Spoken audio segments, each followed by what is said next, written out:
Hello welcome back to my channel. ಇವತ್ತು ಈ ವಿಡಿಯೋನಲ್ಲಿ ಸುಟ್ಟ ಗಾಯಗಳಿಗೆ ಮನೆಯಲ್ಲಿ ಸಿಗುವಂತಹ ಮನೆಮದ್ದನ್ನು ಉಪಯೋಗ ಮಾಡಿಕೊಂಡು ಹೇಗೆ ಗುಣಪಡಿಸ್ಕೊಳ್ಬೋದು ಅನ್ನೋದನ್ನ ತಿಳಿಸ್ಕೊಡ್ತೀನಿ. ಅಡುಗೆ ಮಾಡಬೇಕಾದ್ರೆ ಬಿಸಿನೀರು ಚೆಲ್ಕೊಳ್ಳೋದು ಕೈ ಮೇಲೆ ಅಥವಾ ಹೊಟ್ಟೆ ಮೇಲೆ ಅಥವಾ ಸಾಂಬಾರು ಮಾಡುವಾಗ ಸಾಂಬಾರು ಆರೋದು ಈ ರೀತಿ ಆಗುತ್ತಲ್ವ, ಅದರಿಂದನೂ ಸಹ ಸುಟ್ಟ ಗಾಯ ಖಂಡಿತವಾಗ್ಲೂ ಆಗುತ್ತೆ. ಈ ರೀತಿಯ ಸುಟ್ಟ ಗಾಯಗಳು ಕಾಮನ್.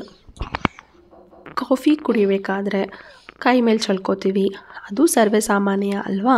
ಇಂಥ ಸುಟ್ಟ ಗಾಯಗಳು ಆದಾಗ ಸಡನ್ನಾಗಿ ನಮ್ಮ ಮನೆಯಲ್ಲೇ ಇರೋವಂಥ ವಸ್ತುಗಳನ್ನ ಉಪಯೋಗ ಮಾಡಿಕೊಂಡು ಹೇಗೆ ಗುಣಪಡಿಸ್ಕೊಳ್ಬಹುದು.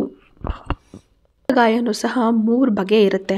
ಮೊದಲನೇ ಬಗೆ ಹೇಗೆ ಅಂತ ಹೇಳಿದ್ರೆ ಕೆಂಪಗೆ ಉರಿಯೂತ ಸಿಪ್ಪೆ ಸುಲಿಯೋ ರೀತಿ ಇರುತ್ತೆ. ಇದಕ್ಕೆ ನಾವೇನು ಮಾಡಬೇಕಪ್ಪ ಅಂತ ಹೇಳಿದ್ರೆ, ನಾವು ಹಲ್ಲುಜ್ಜೋದಕ್ಕೆ ಬಳಸೋವಂಥ ಟೂತ್ಪೇಸ್ಟ್ ಟೂತ್ಪೇಸ್ಟನ್ನು ಗಾಯದ ಮೇಲೆ ಹಚ್ಚೋದ್ರಿಂದ ತಕ್ಷಣ ಕೂಲಾಗುತ್ತೆ. ಕೆಂಪು ಉರಿಯೂತ ಸಿಪ್ಪೆ ಸುಲಿಯೋದು ಏನಿರುತ್ತೆ ಅದಕ್ಕೆ ಶಮನ ಸಿಗುತ್ತೆ.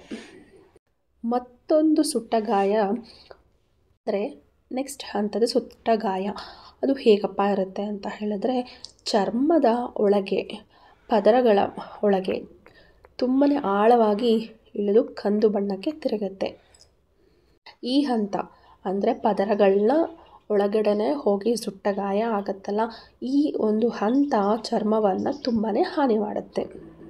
ಮತ್ತೊಂದು ಗಂಭೀರವಾಗಿರೋ ಹಂತ ಸುಟ್ಟ ಗಾಯದ್ದು ನೀರು ತುಂಬಿರೋ ರೀತಿ ಉಬ್ಕೊಳ್ಳುತ್ತೆ. ಇದಂತೂ ತುಂಬಾ ನೋವು ಕೊಡುತ್ತೆ.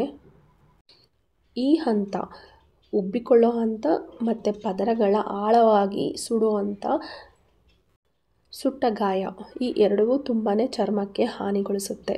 ಈ ಸಮಯದಲ್ಲಿ ಜೇನುತುಪ್ಪವನ್ನು ಸುಟ್ಟಿರ್ತಕ್ಕಂಥ ಜಾಗ ಎಲ್ಲಿರುತ್ತೆ ಅಲ್ಲಿ ಜೇನುತುಪ್ಪವನ್ನು ಹಚ್ತಾ ಬರ್ಬೋದು. ಎಷ್ಟು ಸಲ ಬೇಕಾದರೂ ಜೇನುತುಪ್ಪವನ್ನು ಹಚ್ತಾ ಬರ್ಬೋದು.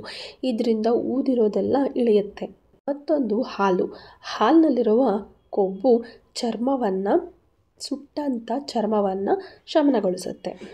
ಮೊಸರು ಸಹ ಕೂಲಿಂಗ್ ಏಜೆಂಟ್ ಆಗಿರೋದ್ರಿಂದ ಮೊಸರನ್ನು ಸಹ ಹಚ್ಚೋದ್ರಿಂದ ತಂಪಾಗುತ್ತೆ. ಗುಳ್ಳೆ ರೀತಿ ಉಬ್ಬುತ್ತಲ್ಲ ಸುಟ್ಟ ಗಾಯ, ಆ ರೀತಿ ಆದಾಗ ಆಲೂಗೆಡ್ಡೆಯನ್ನು ಕಟ್ ಮಾಡಿಬಿಟ್ಟು ಅದ್ರ ಮೇಲೆ ಇಡೋದ್ರಿಂದ ಅಥವಾ ಆಲೂಗೆಡ್ಡೆಯ ರಸವನ್ನು ತೆಗೆದು ಅದ್ರ ಮೇಲೆ ಹಚ್ಚೋದ್ರಿಂದ ನಮಗೆ ಅದನ್ನು ಸುಟ್ಟ ಗಾಯ ಊದಿರೋದಾಗಿರ್ಬೋದು, ಆಳಕ್ಕೆ ಸುಟ್ಟ ಗಾಯ ಆಗಿರಬಹುದು, ಎಲ್ಲನೂ ತಡಿಬಹುದು. ಮೊದಲನೇ ಹಂತದ ಸುಟ್ಟ ಗಾಯ ಜಸ್ಟ್ ಕೆಂಪಾಗಿರುತ್ತೆ, ಅದು ಜಾಸ್ತಿ ಚರ್ಮದ ಆಳಕ್ಕೆ ಹೋಗಿರೋದಿಲ್ಲ. ಎರಡನೇ ಹಂತದ ಚರ್ಮ ಪದರ ಏನಿರುತ್ತೆ ಫುಲ್ ಅದರೊಳಗಡೆ ಡೀಪಾಗಿ ಸುಟ್ಟ ಗಾಯ ಆಗಿರುತ್ತೆ. ಮೂರನೇ ಹಂತದ ಚರ್ಮ ಉಬ್ಬ್ದಂಗಾಗಿರುತ್ತೆ, ಅಂದರೆ ನೀರು ತುಂಬ್ಕೊಂಡಂಗಾಗಿರುತ್ತೆ, ಪಸ್ ಆಗುತ್ತಲ್ಲ ಆ ರೀತಿ ಆಗಿರುತ್ತೆ.